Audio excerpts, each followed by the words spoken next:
الحمد للہ وکفا وسلام علی عبادہ الذین اصطفیٰ اما بعد۔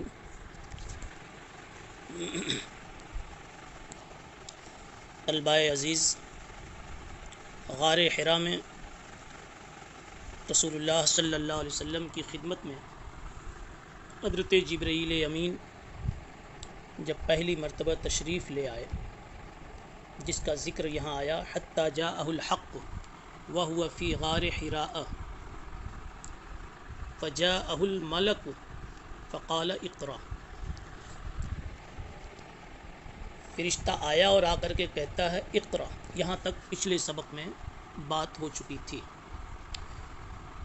فرشتہ نے آ کر کہا پڑھیے۔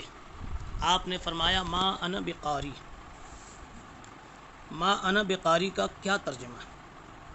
اس کا ایک ترجمہ ہے میں پڑھا ہوا نہیں ہوں، اور دوسرا ترجمہ ہے میں پڑھ نہیں سکتا۔ دوسرا ترجمہ یہ پہلے کے مقابلے میں کچھ زیادہ اچھا لگتا ہے، میں پڑھ نہیں سکتا، یعنی حاصل یہی ہے کہ جب پڑھا ہوا نہیں ہوں تو کیسے پڑھوں۔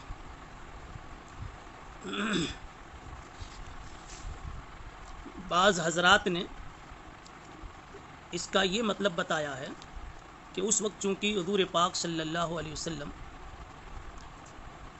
اللہ کی عبادت میں، دھیان میں مستغرق تھے، اور اچانک فرشتہ آ کر کے کہہ رہا ہے کہ پڑھیے، تو ان حالات کی وجہ سے، اس جو کیفیت تھی، اس کیفیت کی وجہ سے آپ نے فرما دیا میں پڑھ نہیں سکتا، یعنی میں ابھی میری یہ پوزیشن ہے، میں کچھ پڑھ نہیں سکتا۔ یہ ایک اگلی بات ہے کہ میں آپ کے پڑھانے سے پھر پڑھ دوں، کسی کے بتانے سے سن کر پڑھ دوں، یہ ایک دوسری بات ہے، لیکن آپ نے اپنی اس پوزیشن کی وجہ سے کہا میں پڑھ نہیں سکتا۔ پھر دوبارہ جب کہا، اب وہ کیفیت دھیرے دھیرے ختم ہو گئی، تو آپ سنبھل گئے۔ اس کے بعد جب سہبارہ کہا کہ پھر پڑھیے، تو آپ نے اس کو پڑھ دیا۔ یہ بعض حضرات نے ترتیب بتائی ہے۔ ما انا بقاری، اس کے مفہوم میں اور اس کی ترکیب میں دو طرح کی بات کہی گئی ہے۔ ما کون سا ہے؟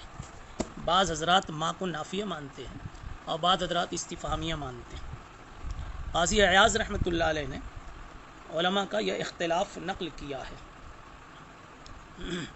اور اس کی وجہ یہ اصل میں کہ اس موقع پر تین طرح سے الفاظ منقول ہیں: ما انا بقاری، ما اقرأ اور کیف اقرأ۔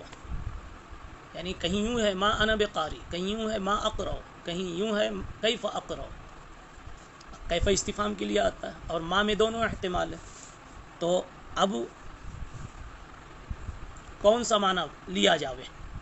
ما انا بقاری کا ترجمہ یہ ہوگا اگر نافیہ مانا جائے میں پڑھا ہوا نہیں ہوں، استفہامیہ لیا جائے ما انا بقاری کیا پڑھوں میں، اور ما اقرأ میں بھی یہی ترجمہ ہوگا کہ میں پڑھا ہوا نہیں ہوں۔ ما ای شیء اقرأ، کیا پڑھوں میں، ان دونوں میں تو ایک ہی تقریر، البتہ کیف اقرأ میں ایک ہی معنی استفہام کا متعین ہے۔ ایک محدث گزرے ابو شامہ، وہ فرماتے ہیں کہ تطبیق کر لینا چاہیے تینوں روایتوں میں، استفہام والی اور نفی والی، جو تین روایتوں کے نتیجے میں جو توجیحات آئی ہیں اس میں تطبیق کر لینی چاہیے۔ جب آپ نے کہا پہلے ما انا بقاری، اس میں آپ نے اپنے تعلق سے بالکل ناممکن ہونا بتلایا کہ میرے لیے تو پڑھنا ممکن ہی نہیں۔ دوسرے نمبر پر آپ نے کہا میں پڑھا ہوا نہیں ہوں، یہ ہلکی نفی کی، اور تیسرے نمبر پر آپ نے کہہ دیا بھائی اب کہہ رہے ہو تو بتاؤ کیا پڑھنا ہے۔ گویا تطبیق کا حاصل اس طرح نکلے گا کہ حضور پاک صلی اللہ علیہ وسلم اللہ کی عبادت میں مستغرق تھے اور شان عبدیت کمال کو پہنچی ہوئی تھی، گم تھے آپ، اچانک جبریل آ گئے اور آ کر کے کہا پڑھیے، تو آپ نے کہا میں نہیں پڑھ سکتا، میری پوزیشن تو کچھ اس وقت اور ہی ہے۔ پھر جبریل نے دبوچا اور کہا پڑھیے، تو آپ نے کہا بھائی میں امی ہوں کیسے پڑھوں۔ تیسری مرتبہ کہا پڑھیے، تو پھر آپ نے پڑھ کے بتا دیا، اور ہر مرتبہ جبرائیل امین نے دبایا اور خوب دبایا، دبوچا اور خوب دبوچا، جس کی کیفیت یہ بیان کر رہی حضرت عائشہ نبی پاک صلی اللہ علیہ وسلم کے حوالے سے کہ اللہ کے نبی فرماتے ہیں مجھے دبایا یہاں تک کہ جبریل مشقت کی انتہا کو پہنچ گئے میری وجہ سے، باوجود کہ وہ فرشتہ لیکن انسانی شکل میں آئے تھے، اس لیے انسانی عوارضات ان سے متعلق ہو گئے تھے، اسی میں سے یہ تھکنا بھی اور مشقت محسوس کرنا بھی ہے۔ یا یوں بھی ترجمہ ہو سکتا ہے کہ میری طرف سے مشقت انتہا کو پہنچ گئی، یعنی میں تھک گیا انتہائی، اور دونوں باتیں ممکن ہیں۔ بہرحال جبرائیل امین نے جناب رسول اللہ صلی اللہ علیہ وسلم کو دبوچا۔ اس دبوچنے کی کیا حکمت ہے اور 3 مرتبہ دبوچنے کی کیا حکمت ہے؟ دبوچنے میں پہلے تو صرف نفس غط و ارسال کی حکمت سمجھیں، دبوچنے کی حکمت کہ آپ صلی اللہ، پہلی حکمت یہ ہے کہ آپ کے قلب کو اب دوسری طرف سے منقطع کر کے وحی کی طرف متوجہ کرنا تھا، آنے والا فرشتہ اب اپنی طرف متوجہ کرنا چاہتا تھا، اسی لیے دبوچا، اس لیے کہ اس وقت آپ پر دوسری کیفیت تھی، اب ادھر آپ کے دل دماغ کو متوجہ کرنا تھا۔ دوسری حکمت یہ تھی کہ جس انداز کا آگے کام ہوتا ہے اسی انداز کی تمہید بھی ہوتی ہے، تو چونکہ بہت کلام ثقیل اور قول ثقیل آپ کو دینا تھا، قولاً ثقیلہ دینا تھا، اس لیے پہلے آپ پر دبوچنے کا بوجھ ڈالا گیا کہ آپ پہلے سے بہت زیادہ مستعد ہو جائیں کہ میرے اوپر ابھی اس وقت کچھ بوجھ پڑنے والا ہے۔ تیسری حکمت یہ ہے کہ یہ معلوم کرنا تھا کہ آیا دبانے کے بعد آپ اپنی طرف سے کچھ پڑھتے اور بولتے ہیں یا نہیں، اگر نہیں تو آپ مکمل لائق اعتماد ہیں۔ یہ بات تو اللہ کو معلوم تھی، لیکن چونکہ جبرائیل ایک مخلوق وہ بھی انسان کی شکل میں آئے تھے، تو اس اعتبار سے اس اعتماد کا اظہار مقصود تھا کہ آپ اپنی طرف سے کچھ نہیں بول رہے ہیں بلکہ وہی کہہ رہے ہیں میں پڑھا لکھا نہیں ہوں۔ تو معلوم ہوا کہ آپ کو جو امانت دی جائے گی، جو قراءت دی جائے گی، جو کلام دیا جائے گا، آپ اس کو برابر امانت کے ساتھ ہی رکھیں گے۔ اب 3 مرتبہ دبانے میں اس تکرار میں کیا حکمت ہے؟ علامہ قسطلانی فرماتے ہیں ارشاد الساری میں کہ پہلی مرتبہ دبانے کا مقصد تھا تمام امور دنیاویہ سے آپ کو منقطع کرنا اور وحی کی طرف متوجہ کرنا، اور دوسری اور تیسری مرتبہ بھی اسی میں تاکید پیدا کرنا تھا کہ مکمل وحی کی طرف توجہ ہو جائے، آنے والے شخص کے کلام کی طرف آپ متوجہ ہو جائیں۔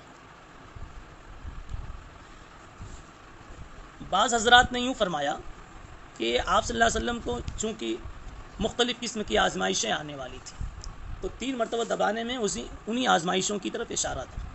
پہلی مرتبہ دبا کر یہ بتایا کہ ذمہ داری نبوت کی آپ کے کندھوں پر آئے گی تو لوگ آپ کے دشمن ہو جائیں گے، ایک بوجھ یہ پڑے گا۔ دوسری مرتبہ دبوچنے میں یہ حکمت تھی کہ آپ کے جو لوگ دشمن ہو جائیں گے وہ اتنی نہیں ہوگا کہ ان کی محبت صرف ختم ہو جائے گی، وہ چپ چاپ اپنے گھروں میں بیٹھے رہیں گے، بلکہ آپ کے راستے میں کانٹے بھی ڈالیں گے، کام میں رکاوٹیں ڈالیں گے۔ تیسری بات یہ کہ اس سے بڑھ کر یہ کہ آپ کی قتل کی سازش بھی کریں گے۔ تو ان سب ہونے والی آزمائشوں کی طرف اشارہ دینا مقصود تھا۔ بعض حضرات نے ایک اور توجیہ فرمائی کہ قرآن مجید میں 3 بنیادی مضامین چونکہ بیان ہونے والے تھے اور یہ وحی قرآن پاک کا ہی ایک حصہ ہے، اس لیے 3 مرتبہ دبوچا گیا۔ وہ 3 مضامین تھے: توحید، احکام، اخبار۔ قرآن مجید میں یہی 3 احکام ہیں، 3 چیزیں ہیں: توحید کا بیان ہے، احکام فقہیہ کا بیان ہے، اور اخبار کا بیان ہے۔ انبیاء کرام وغیرہ کی ماضی کی قوموں کی کہانیاں ہیں، خبریں ہیں۔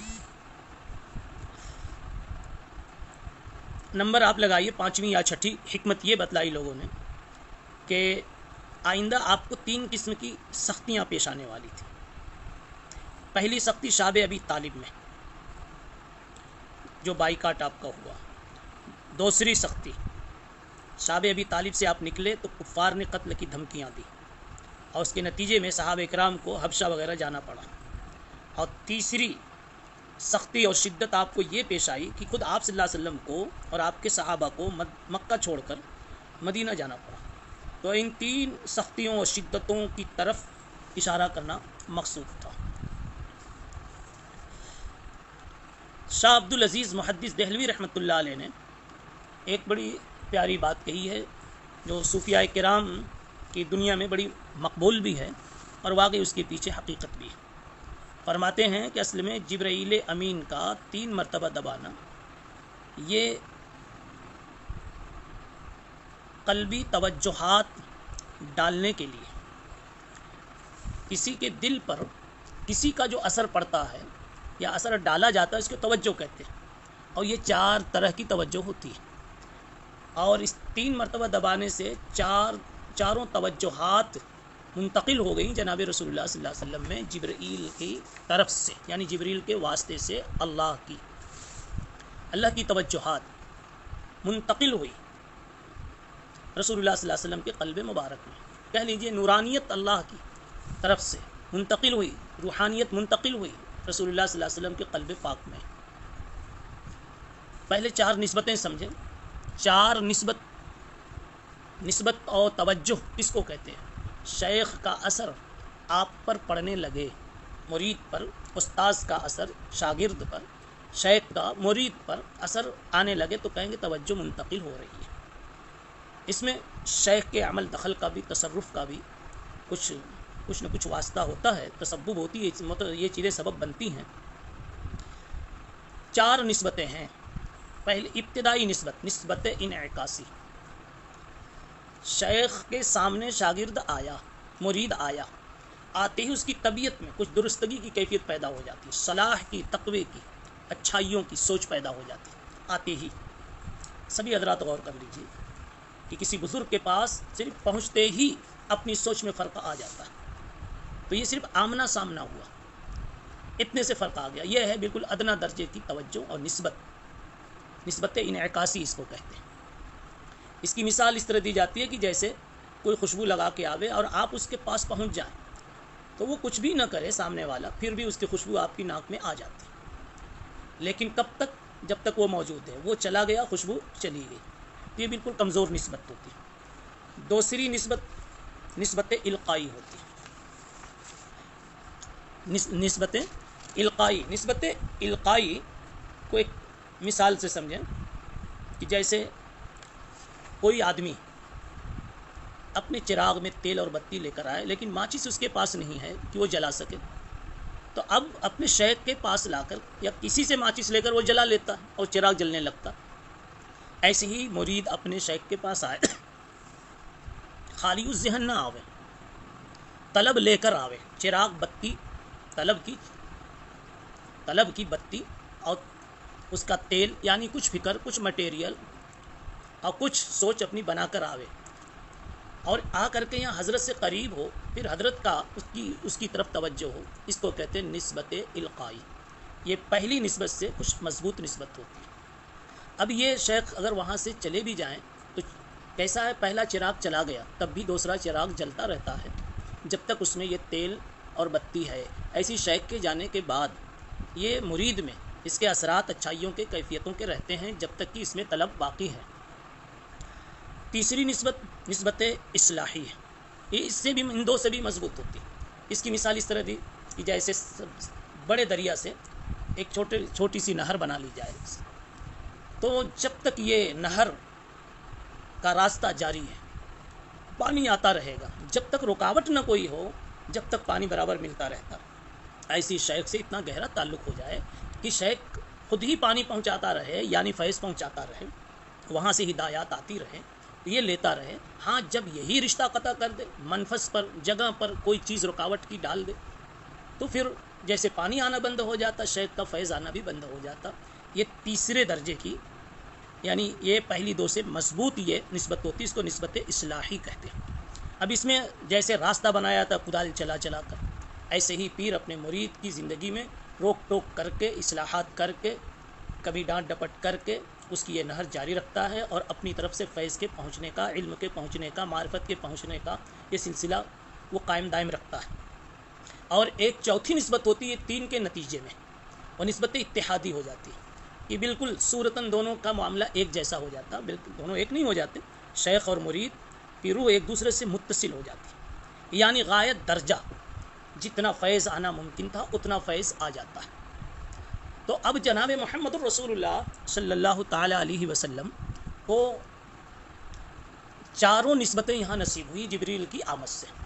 جبریل جیسے ہی آئے تو آنے کی وجہ سے سامنا جیسے ہوا تو آتے ہی ایک روحانیت کا اثر قلب پر ہوا. پھر اس کے بعد پہلی مرتبہ دبوچا تو دوسری نسبت ہوئی، پھر دبوچا دوسری مرتبہ تو تیسری نسبت ہوئی، پھر تیسری مرتبہ دبوچا تو چوتھی نسبت حاصل ہوئی. تو آتے ہی نسبت انعکاسی حاصل ہوئی اور خط اول سے نسبت القائی حاصل ہوئی اور خط ثانی سے نسبت اصلاحی حاصل ہوئی اور خط ثالث سے یہ جبرائیل کے ساتھ نسبت اتحادی حاصل ہوئی اور جبریل کے واسطے سے حق تعالی شانہ سے نہایت قرب نصیب ہوا. اب اس کے بعد آپ کی زبان پر آیت جاری ہو گئی، اقرا بسم ربک الذی خلق خلق الانسان من علق. تو یہ جبرائیل کے خط و ارسال کا یہ اثر تھا کہ آپ پڑھے ہوئے نہیں تھے اور اب تک کہہ رہے تھے کہ میں پڑھ نہیں سکتا اور بڑی تاکید سے کہہ رہے تھے، لیکن پھر بھی آپ نے پڑھ کر دکھا دیا اور پھر اتنا پڑھا کہ اتنی تیز پڑھنے لگے کہ آگے کہنا بھی پڑا لا تحرک بہ لسانک لتعجل بہ. اگلی بات پھر اگلی مجلس میں انشاءاللہ. سبحان اللہ بحمدہ.